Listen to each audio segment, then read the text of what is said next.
For a long time, 70 years actually, China's led the way as the most populated country on Earth. That is, until now. The world population is reordering itself. India is projected to overtake China as the world's most populous country during April of 2023.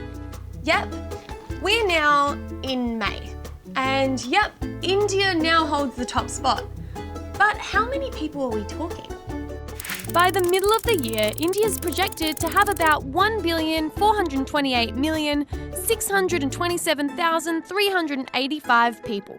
Wow, which is about 3 million more than China.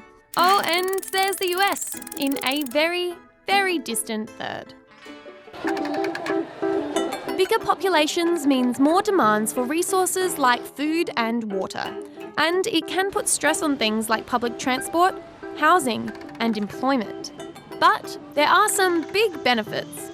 A huge portion of India's population is young people.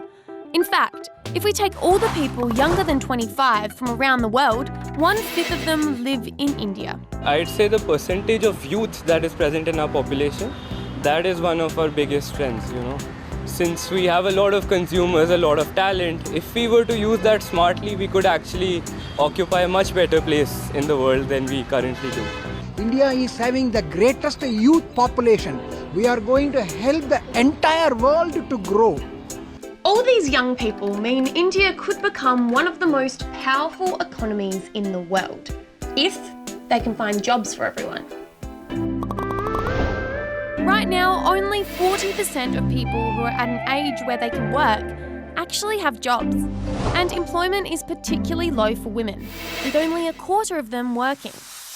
Having more people in the workforce means the country can make and sell more products to their own citizens and other countries, which brings in a lot of money.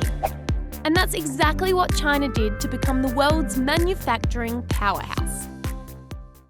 Since we've brought up China, there's another reason India has moved into top spot. China's population is shrinking. In 2022, numbers went backwards for the first time in 60 years. You see, birth rates in China have been dropping for a long time, mainly because of a controversial law that China brought in 1979 called the one-child policy, which restricted families to only having one child. They did this to try and reduce the population because the government was worried that there weren't enough resources for everyone.